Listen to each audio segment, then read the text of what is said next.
IsuckAtDriving, or IZAD, is one of the most popular race tuners in Forza Horizon 5, with over 150,000 tuned downloads. But are his tuning setups any good? That's what we're about to find out. Here's how. At the first stage, we run the tunes on the track to set base times. We will be using fastest lap, average lap time, and some of the best splits as our metrics. For the second stage, we install the same parts and upgrades as the original tunes, and then apply our own tuning settings to see if we can improve the tune without changing any parts. And finally, at the third stage, we completely change the build while only keeping the same purpose and car class as the original tunes.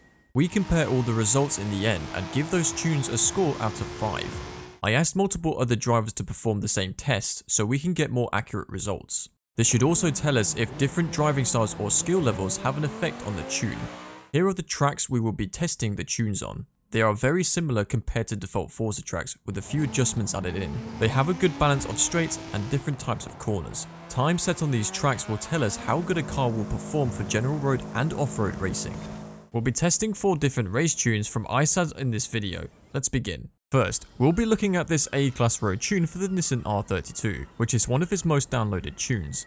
This tune is a purist build and features rally tyres with a really good power to weight ratio, which results in very good performance on the straights. On the corners though, this tune tends to oversteer and slide, but not by too much.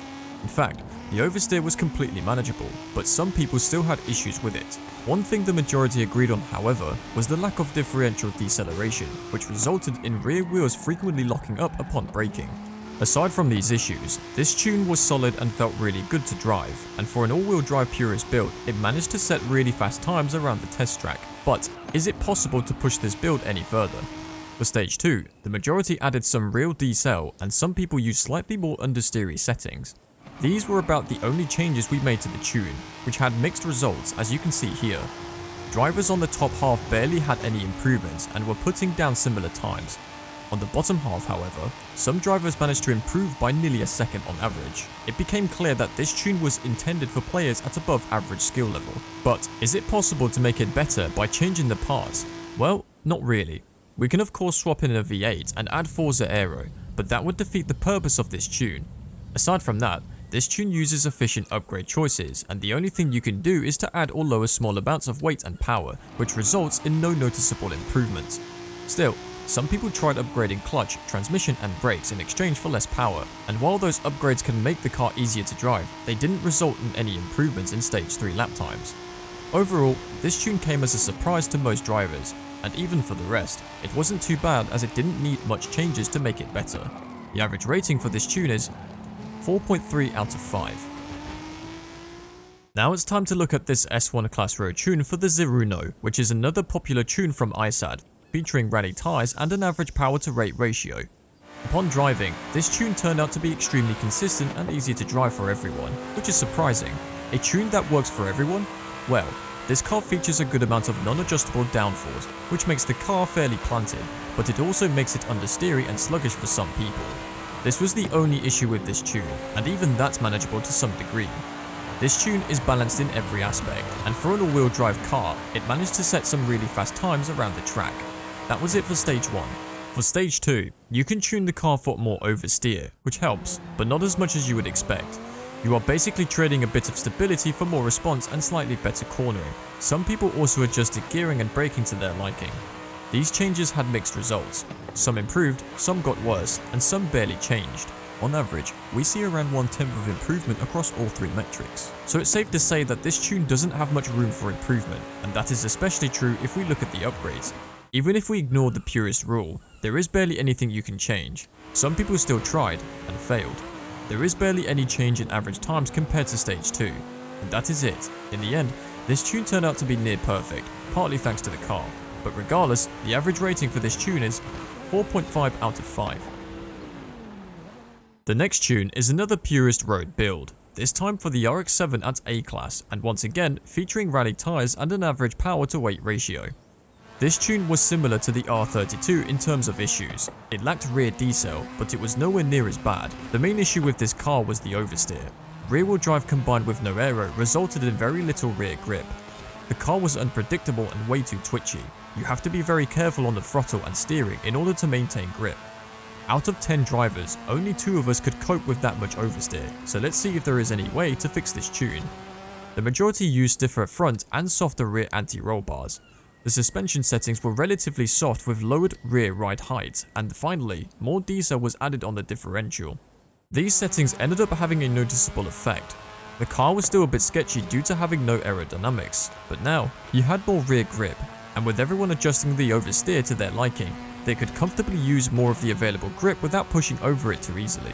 You basically had more grip and stability without any added downside, and it shows in the lap times. Everyone managed to improve without any exceptions. On average, these improvements are over half a second across all 3 metrics, but this is where the improvements stop. Just like the previous cars, the upgrade choices are optimized and you can't really improve it further without using swaps or Forza Aero. Some people tried switching to drift tires or twin turbos, but as you can see, it didn't result in any improvements in stage 3. In summary, while this tune uses efficient upgrade choices, the tuning could really use some readjustments. The average rating for this tune is 4.1 out of 5. The last tune is another A-Class Purist road build, this time for the Legacy, and using slick tyres in order to make up for the lack of grip and aero, which results in unusual handling compared to other A-Class cars. It was actually somewhat easy to drive, but the car has too much body roll, and under heavy cornering, the lift causes the game to limit your steering lock, resulting in understeer. This was also the main cause for the brakes locking up, as the inside wheels were losing too much grip. And that was mostly it for the issues. The tune was performing about average on the straights, and the slick tyres were doing a good job at providing enough grip. Here are the lap times. We only had 5 testers for this car, so the feedback was limited. But there wasn't much to change in stage 2 anyways, as the car was using stock suspension. We just used the usual mated settings and hoped for the best. Unsurprisingly, this only resulted in small improvements for all but one of us. The car was maybe a bit better, but nothing too significant. For stage 3, there wasn't much room either. The stock engine was nearly maxed out and you couldn't really upgrade the handling any further. You can remove the roll cage and front tyre to get race suspension and more power. I managed to extract a bit more time using this build, but the same couldn't be said for everyone else, and the average times were barely improved. Compared to the R32, this tune turned out to be easier for drivers at lower skill levels, but the overall results and improvements were similar. The average rating for this tune is 4.3 out of 5. Just like DJS, IsuckAtDriving is not really best known for his tunes, but he had the most votes to be featured in a tune review. His tunes turned out to be really good, and although they are intended for above average players, they can work really well for other players as well. There isn't a lot of variety in his tunes, as most of them are purist road builds for B and A class cars, but he is really good at what he does, most of the time. And that's everything. For the next month, we'll be testing out tunes from K1Z. You can participate in these tests by joining the Discord linked in the description. Thanks for watching and goodbye.